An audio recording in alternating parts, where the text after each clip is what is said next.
We have finally got to the end of the last day of questioning of phase one of tranche one, the final day of questioning of the undercover police officer Mark Jenner, who was Mark Cassidy, infiltrated a number of groups, including the Colin Roach Centre, Anti-Fascist Action, Red Action, the Independent Working Classes Association, numerous campaigns for police accountability and for justice. Between the years of 1995 and 2000, he also deceived a woman called Alison into a 5-year relationship whilst being married to a woman called S.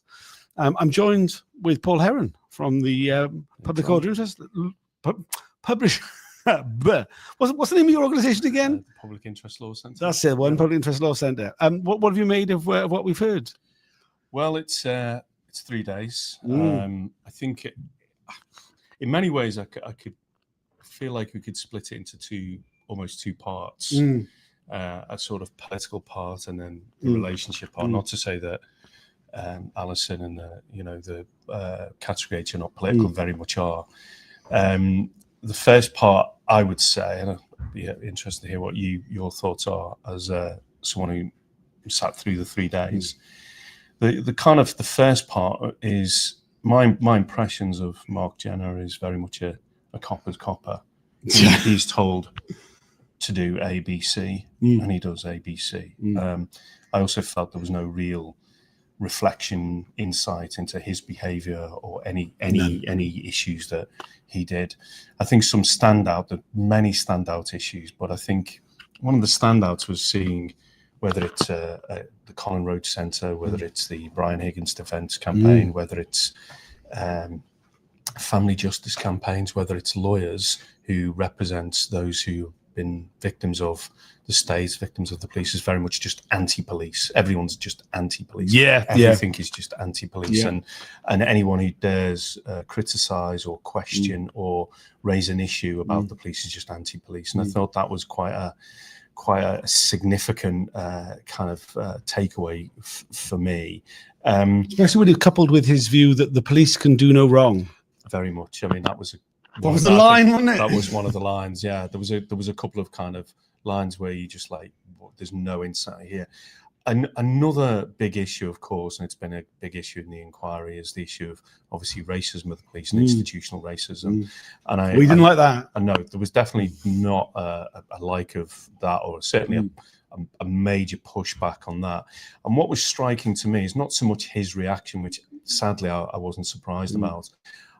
What was, I suppose, surprising, maybe not surprising, but where there was very little, as far as he was concerned, or what he reported, there was very little kind of feedback or reflection by the police themselves of the Macpherson definition of Macpherson inquiry that doesn't appear to be beyond the. I mean, obviously the tone was set from the top with Condon, of course, but there doesn't appear to have been the police taking on board anything from the Macpherson, certainly in terms of not just in practical measures since then, but it doesn't appear, if we take Jenner's evidence as fact, was the fact that there was no discussion afterwards, no discussion in the STS, no discussion apparently in the police about the conclusions of the Stephen Lawrence inquiry. No attempt at it at all. That's the impression I got from it. Maybe there was, but that was certainly the impression I got from it there. And then I think if you like, the second stage was looking at the relationship side of things with Alison and the core participant S. Jenner seemed to be, in my opinion, again, more, as the evidence went through, more apologetic, more. What do you? I mean, I think it was like overnight, wasn't it? I mean, the beginning of the questioning about his relationship with Alison yesterday, he came across as a callous, heartless bastard, and then today there seemed to be an attempt of him trying to show some sort of humanity. I think he did that very clumsily, but I think he did try to. I think that's a fair comment, and I think you can contrast that with the first 2 days of his evidence, where there definitely. What was lacking was a real insight or reflection. It was like almost, as I said before, police officer, you do ABC. He's gone off and done ABC, and he didn't see any fault in that whatsoever. What I would, which I've obviously I don't know whether we're going to get, but I think even if these foot soldiers have done lots of things wrong, which they have, and they've interfered in people's lives, they've had relationships, they've cast aspersions, they've written reports which are clearly going to define people for a whole generation, potentially for a whole lifetime, about them being violent or this or that, is the fact that there was, what I would have liked to have seen is him kind of being a bit more open about managers, about their role and those above. It began today that it was clear that managers did, I think, start to know, or did know, that there was that he was living with an activist, with Alison. There was that. I think it was very clear, particularly, I mean, like, obviously Bob Lambert did, and it was clear that Bob Lambert knew bloody everything about it. But I mean, certainly Stephen Tilley, that seemed very clear from what we saw about him saying about Touchy Subject and Psycho Dream, that they were impeachable in this area of, would they need a fake girlfriend to walk on the scene? They wouldn't. They were impeachable in that area because of the lifestyle choices they had made. And I think that's going to be that evidence potentially is going to be useful as we go into module 2. Later next year in the summer, because I think it's so important that, as much as the foot soldiers are held to account, absolutely held to account, both by the women, the wives, and all the justice campaigns, and all campaigners in that sense, because it is a kind of secret police and they should be held account. But there are people who were happy with the results that were coming through from these. No one was ever told, no, don't report on that, or don't report on this. And I'm looking forward to that. One other point I would say, Tom, is the importance of where when HM15 was sending through his intelligence, the quality of that intelligence was really questionable, actually. It's fucking shite. I mean, let's be honest. I mean, one of the things that irritated me, it was I would say questionable. Yeah. I'd say shite. Because it was put to him that he was a deep diver, that he was a deep swimmer, that because of his relationship, he'd been a deep diver. And like, I guess in terms of his personal relationship, that would be the case. Yeah. But in terms of the intelligence that he was producing on his targets, and the political intelligence, the reports that he was producing, it's very fucking shallow. I mean, literally, what he kept saying is that, well, this is really exaggerated because that's what Mark Metcalf told me down the pub. Yeah. And I reported it verbatim. What's worrying about it is the fact that what's clear is the intelligence was second, sometimes third hand, sometimes gossip or whatever that they'd heard. Sometimes 6 points deep. I think mostly 6 points deep, you got the impression. There probably was. But what the worrying part of it was that the fact that was then turned into reports that kind of become fact. Yeah, and then so people who might be campaigners, might be even involved in self-defense against NF or BNP attacks, for instance. Many of my clients could fit that description. We're described as violent. We're described as and that goes onto the record. So if you play that out, it becomes like, well, when police potentially would visit, they were to visit someone's home, oh, watch out, this person is violent or very violent or whatever. I think the other thing that was the point though is that information doesn't just end up inside Special Branch or inside the SDS or inside Special Branch. This goes on Police National Computer. Right. This is something that every police officer can access whenever they deal with you. So someone like Steve Headley, for example, who, despite the fact that Mark Jenner said he never saw him be violent, but he had a reputation. A reputation based on what? Who knows? Chat down the pub, baby. That reputation is then put on a document that says this person is violent, which then goes on a police computer, and it stays there. And it's like, well, how do you get that altered? How do you get it changed? And the real world difference with this is that when you do have an interaction with the police, they're ready to use violence on you. Let's be no bones about this. That's what it means. It means that the cops have got their hand on their taser, they got their hand on their truncheon, because like, this guy's violent, I'm going to get the first hit in. And if they interpret something that this person says, oh, he's got an Irish accent, he's aggressive, oh, there we go, you're going straight in. The other thing I think was interesting about the documentation, which is coming out more and more with different, particularly in this tranche, is the willingness of the SDS to do two things. The first thing is that they're willing to report on any industrial disputes and report who the union was, who the union activists were, and potentially look at it as being a public order, calling it a public order issue.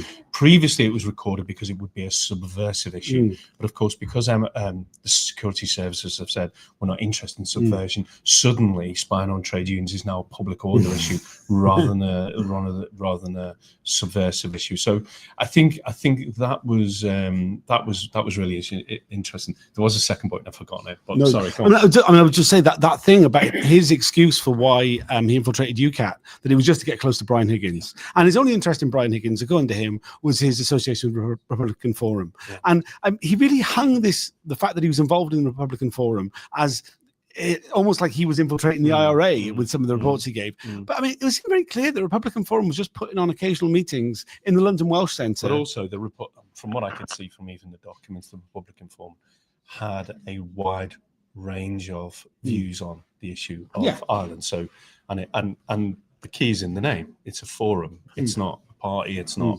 a group. It's like this is a discussion about Irish nationalism, Irish self-determination, etc., etc. And I'm sure it would have had a lot. But of course, I mean, in fact, it was in the London Welsh Centre as well. It's not like this isn't an exclusively like Irish thing. Well, all Celts together. All Celts together.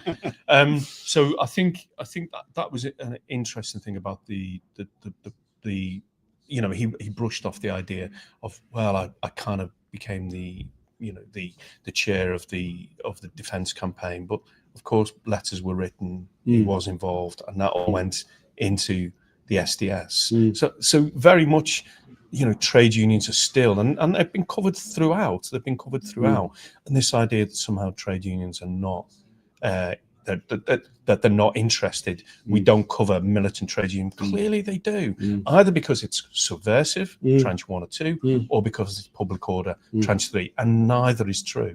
Neither is true. But those are the kind of the Trojan horses to kind of continue to report on trade unions, particularly if there's activists involved in the trade union. Of course, anyone can join a trade union, whether you're an activist or not, and I think that's a feature. But I'm looking at it from if you like, through the lens of my clients. I mean, obviously for Category H, this was a really important witness for them. Yeah, I mean, like huge, and I think it's been the culmination. It feels like a big culmination as well. I think, Jenna, because I think Alison has just been such a key part of Police Spies Out of Lives, and she's been so supportive to other people who've been going through this process. And I really feel like she, I know she's in the background. Don't worry, she's not on camera. But would you like to say something? I don't think I've got any energy to say anything. Okay, go on. Let's pass you the microphone though before you say anything. This is Alison off screen. I just want to say that I think it's been a very good day. It's been a good couple of weeks. I think, I haven't got much more to say than that. I mean, it is a little bit, could the real Mark Jenner please stand up? Yeah. So the jury's out a little bit on which one is the real one. It was like we were saying before, it was like evidence of two halves. Two halves, yeah. Almost like he's got a split personality or something like that. Yeah. So, I feel very pleased it's over. Very pleased that I've seen him. I feel I'm so impressed by S and the fact that she has been brave enough to come forward. And I think that has been a huge thing in terms of holding him to account. Yeah. And I need to sit with it a little bit and think about some of the stuff that he said. I mean, it is shocking, but my favourite bit is the very long list of people written in crayon that he knew, who knew about the relationship. That's what, and I'm really looking forward to Bob Lambert being asked lots of questions. And the other managers. And the other managers. Yeah, the other managers were. Yeah. The stuff from Israel doesn't make sense. That question that David Barr asked at the end was not the right question. He didn't push on that because, as my understanding it is, we came back from Israel. He had pneumonia. He went straight back to work. I said, how come you're going back to work? You got pneumonia? No, it's fine. Whatever. Going back to work means going back to his wife in code. But S's evidence was that after he came back from Israel, she knew he went to Israel. He then, do you remember? In her evidence, he showed her the pneumonia things. Look, and she thought that was weird. And then she didn't see him for several weeks. So the question is, what was he doing for several weeks? Not 1 week. And he didn't go back. Like, his answer was not true. So and all the stuff about the rockets in the Golan Heights. I don't remember any of that. So that stuff again. That's a question for the managers when they come back. Lots of questions.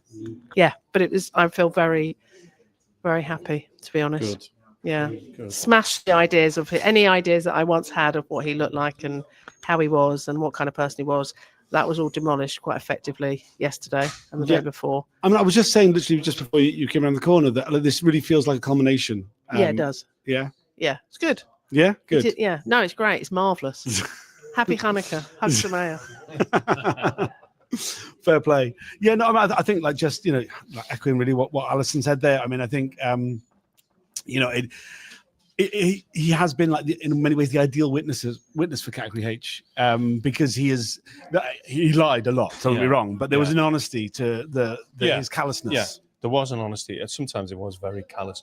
I think as well there was also weirdly, whether you could call it an honesty, but certainly in the first 2 days of his evidence, it was obvious that he is why he is an SDS officer to me. It's also obvious that the evidence he gave is very much the standard view of many of the officers, particularly in the SDS, but have kind of maybe, who knows, feigned a kind of concern, whereas actually, particularly the first 2 days of the evidence, he really didn't have any didn't give a concern shit for any of the things. He if you remember, Tom, he referenced on a number of the Justice campaign, he was worried about black youths all the time.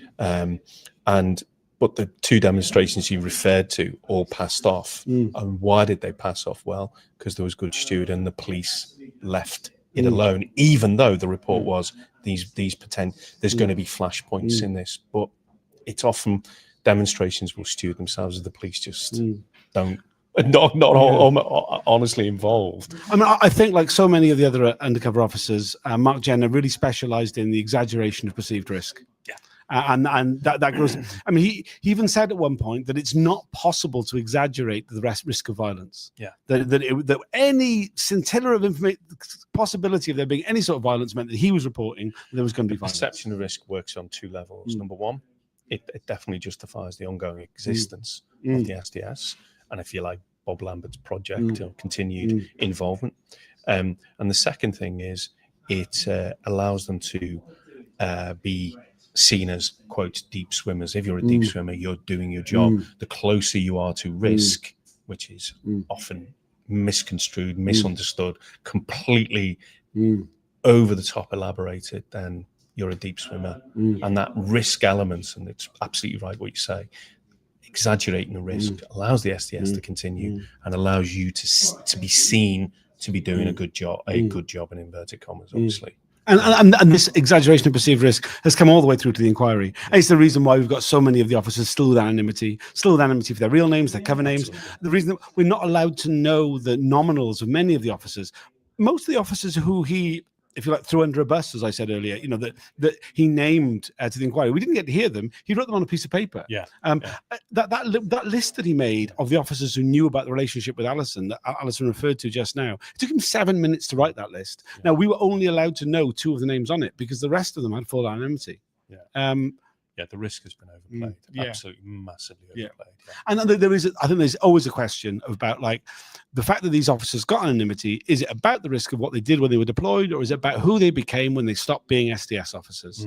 Because we already know that that senior, because it was an elite unit within Special Branch, but ex-SDS officers often went on to be head of Special Branch. How many went on to much more glittering careers within the police? Is the reason that so many of these officers have got anonymity is because they went on to become chief constables or whatever they went on to do.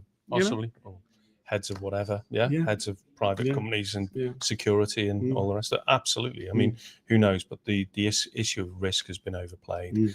Also, one of the things that you said, one of the reasons why he became an SDS officer, I think he summed that up himself perfectly.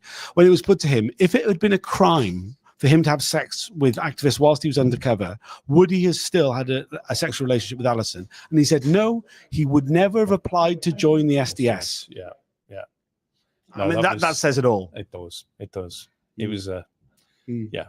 So as well as being at the end of the questioning of Mark Jenner, I would just say that the further questions, I mean, I think Alison kind of covered them all. There was hardly any further questions. So since the last video we did, there's not much extra to add really. But overall over this phase, I mean, this phase has lasted what? I don't know, 3 months anyway. I mean, I don't know how many weeks. Yes. It's 32 days of evidence. Yeah. We've had a wide range of witnesses, both civilian and police. What was your overall takeaway really from it all? Oh my word. It's a really good. Obviously, I haven't been able to come to every day. I've only been able to come to where my clients gave evidence. I think I'm hoping, particularly I was speaking on, for the clients I represent, who were involved in anti-racist and anti-fascist work, that it's completely understood that,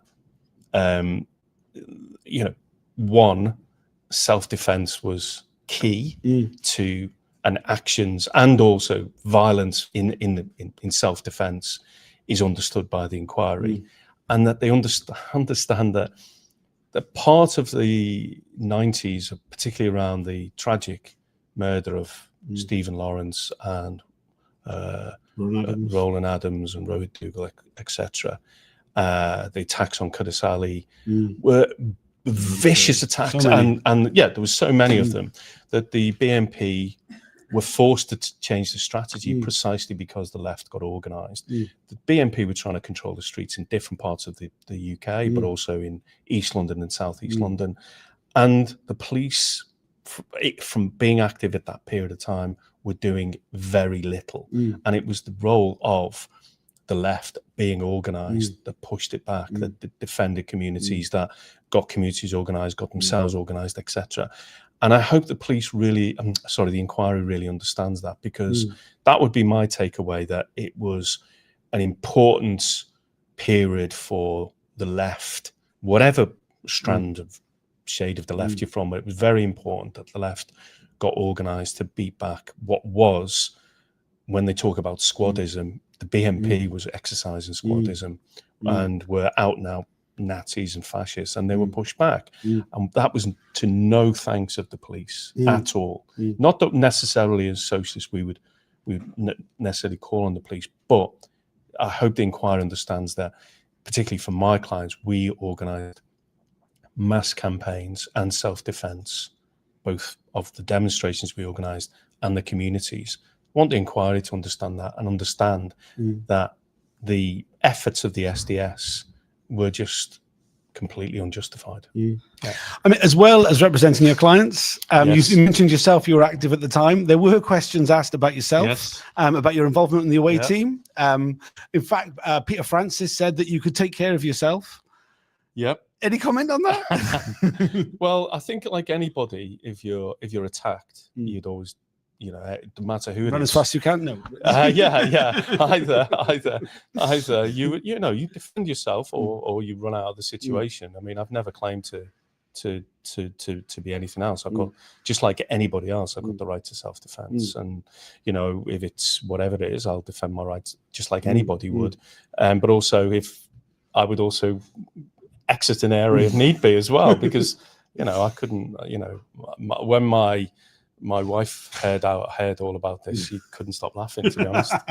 It's just the fact that all this kind of stuff came out. But but having said that, I'm very proud of the role that I played, and the people who were part of an organisation that campaigned both in the schools, communities, workplaces against the BNP. I'm very proud of and in fact, in some of the campaigns, and some of the speaking, and some of the writing that I employed during the whole period has helped me to become, hopefully, an effective lawyer. I mean, I think that for people who didn't live through the period or weren't politically aware during the time, I mean, maybe don't realize how scary it was in terms of the rise of the far right on the streets, and real violence happening across the UK, racist attacks on the rise. I mean, South East London's been talked about a lot because the SDS were based in London, but I mean, a lot of these things were happening all over the UK. Absolutely, absolutely, and of course, and it's absolutely right that we focus on the serious crimes, the murders and tragic murders that happened at the time.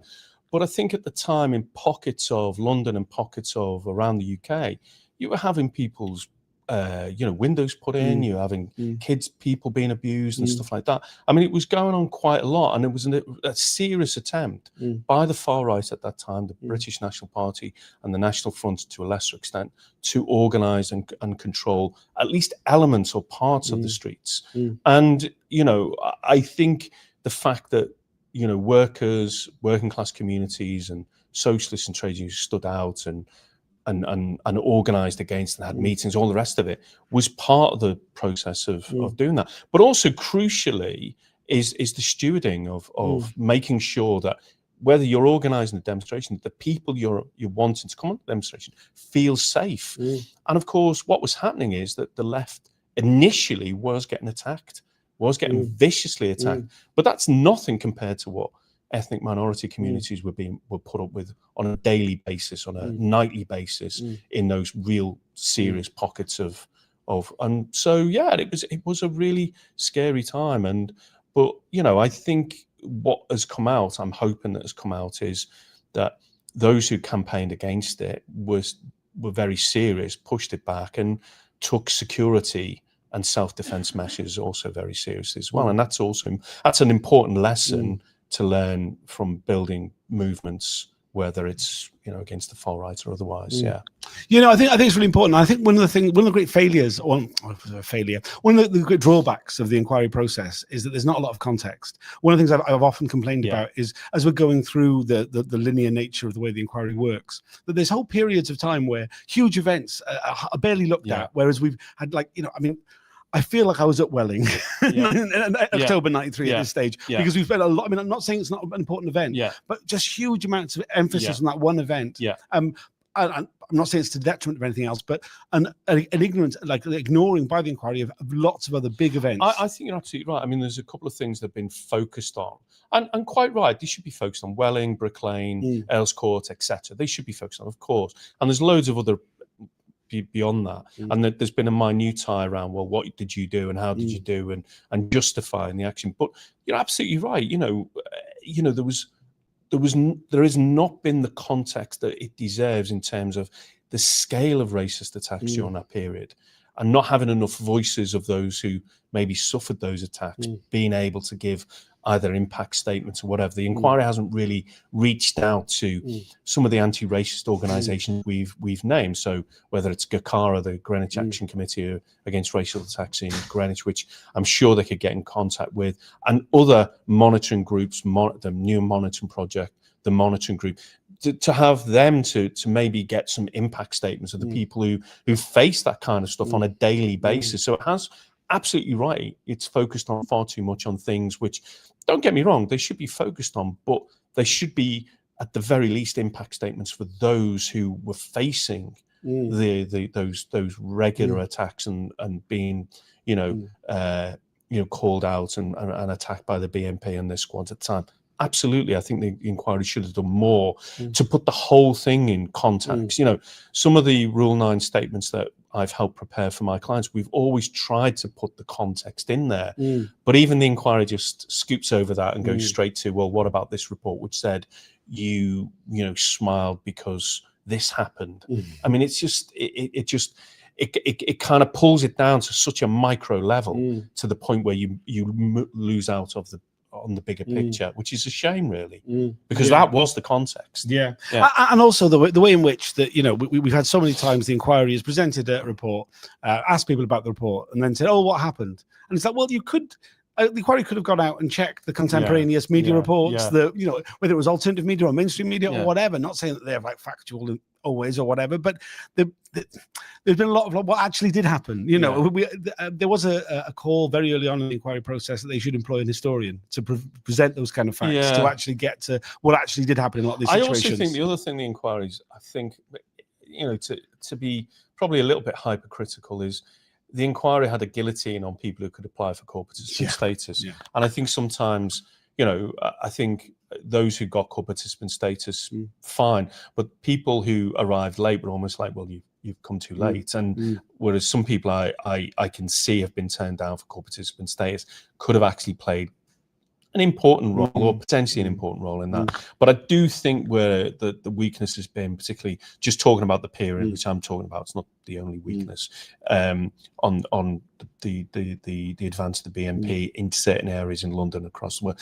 is I think there should have been more attempts at impact statements from victims or people who are affected by the BNP being in their communities. I would have liked to have seen that a little bit more, but yeah, no, it is a shame. But I think you know, the way in which the inquiry is developed. I mean, like, some people have got co-participant status, but have not been called to be witnesses. I'm thinking here particularly of Dave Smith from the Blacklist Support Group, someone who I think could assist the inquiry a great deal when it comes to the issue of blacklisting. They decided not to call him for whatever reason. I mean, it's a flawed process, and certainly from my point of view, I'm not expecting anything. I mean, we saw today, you know, that there was a question asked of Mark Jenner about psychometric testing and for future recommendations for how they should recruit undercover officers. And I'm thinking, oh God, I don't want any of it. You know, I'm against undercover. I'm against the police. I'm against the state. Do you know what I mean? I'm against the use of all these things. And you kind of personally being sat there going like, yeah, you know, so what about the recommendations? If there was recommendations to be got from this inquiry at the end of the process, what would you like to see? I think abolish the police. I think that would be okay. I think you're unlikely to get that. I'm not going to get that. Any other recommendations? I mean, I genuinely, I'm when I get to that stage of the report, I will probably stop reading. Like I'm interested in the process. I'm interested in what we find out. When it comes to the bigger cages, longer chains, element of what the state does, you know, I mean, I think in terms of people, just going back to the point you make about people who are co-participants and are not being called to give evidence, I think that is a real shame, because we have, you know, I think some of the evidence could be done in some of the co-participants who could be done in half a day. I think we've spent a lot of time in the early years of you know, having problems with, I think, with the police and the process, etc. So I would have liked to seen that. I think there have been from my own personal experience, my own client's experience, I think one of my clients who's not giving evidence, Dave Nellist, absolutely should be given evidence. You know, he's on the True Spies. West Midlands Police say, yeah, we had someone in his parliamentary office. We've seen, as we said in our Rule 9, that a file was opened on him at the point where he was elected. You know, so there's something going on there. There's something, an MP, a Labour MP, a Socialist Labour MP, he's been elected in '83, and a special branch file is opened the year he's elected. It's a bit. Isn't that a bit of a concern, a worry? Even if the inquiry is really interested in the democratic process, then why are MPs being spied on? I'm not saying that should be a focus, but it is an interesting aspect as well. I'm purely speaking from a personal point of view as well. Sure. Yeah, I mean, you make that point about, like, so many of the co-participants could be called to give evidence for half a day. I mean, they could be given short amounts of time, to be perfectly honest. I'm reminded of, I mean, this time last year, Claire Hildreth, who was questioned by the inquiry. She ended up, her slot was pushed back, and it ended up being very late in the evening that she came in, and she was down for half a day. That's right. She was asked a bunch of questions about her background and where she's from, and she was like, yep, nope, whatever. Wasn't interested. Got to the meat of what actually she was, the particular part of the deployment of Andy Coles that she was there to talk about. She answered very fulsome on those issues. We were done in an hour and a half. She'd given all the evidence that was actually pertinent, that was important. She didn't feel the need to give any personal biography of herself. And you think, well, this could be done with. So you know, we could get through loads of witnesses if that approach was taken. Yeah, agreed.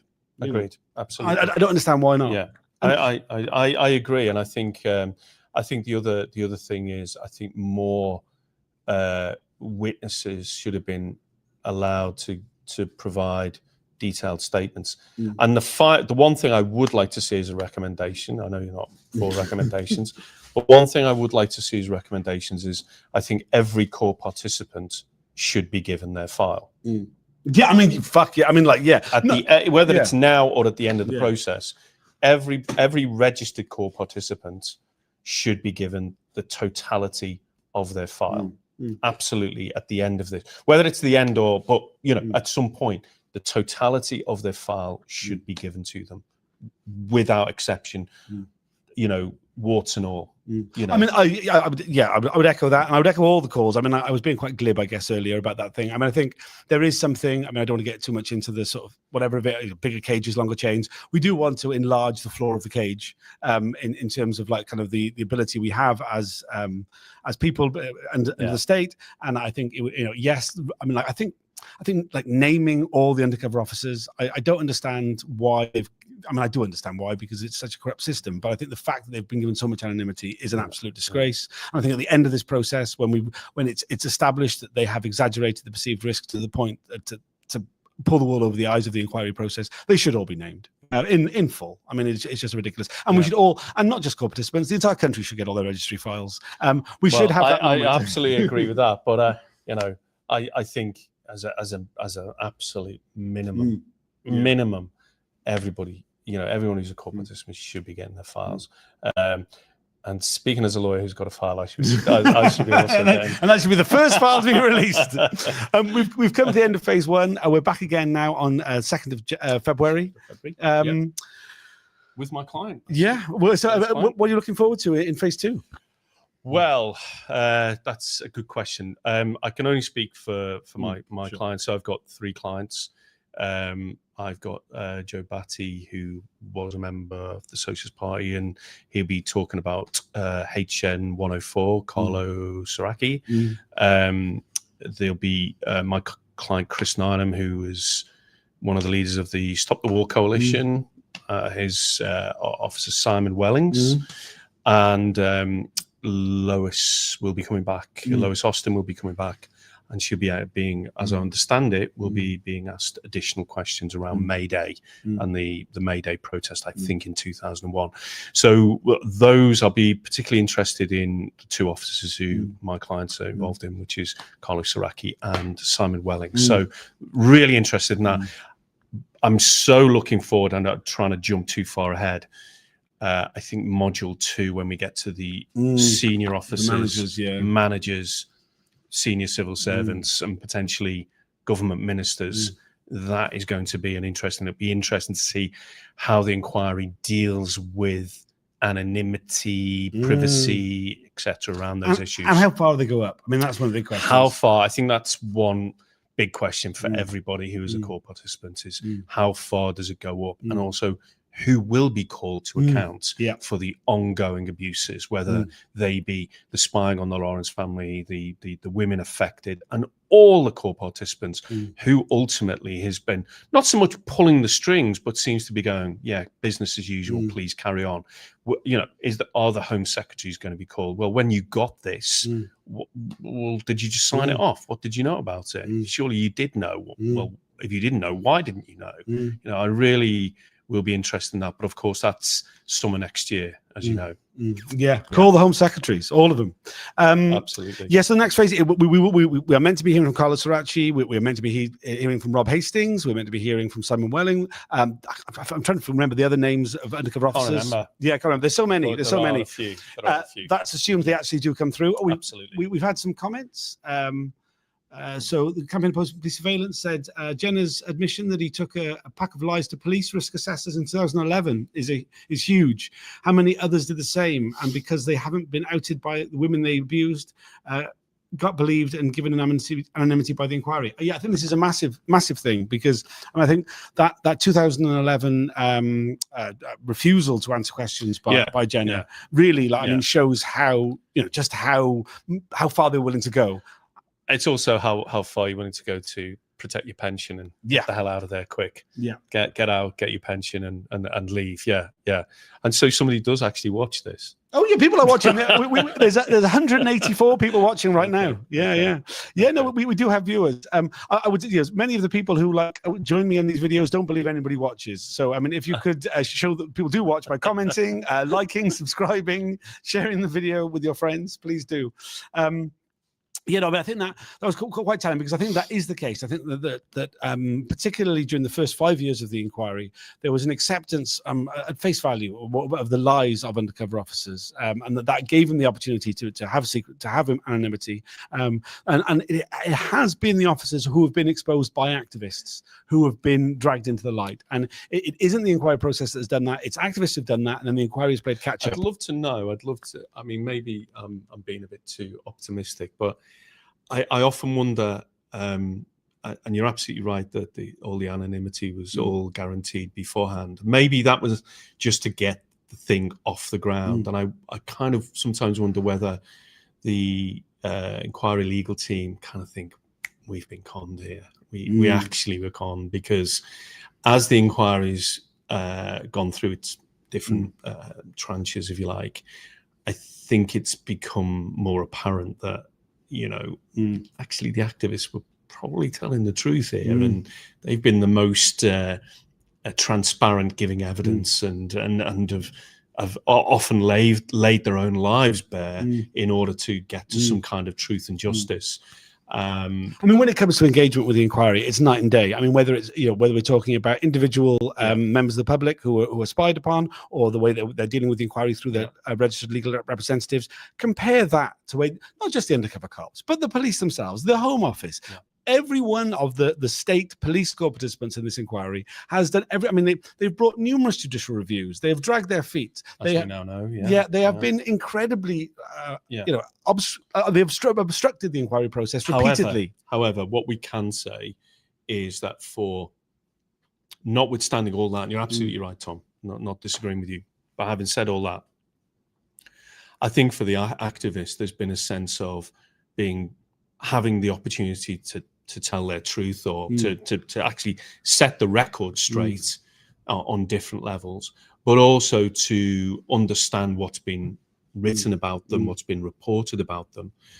But also, I think, certainly speaking for my clients, it's also to understand there's nothing to fear here.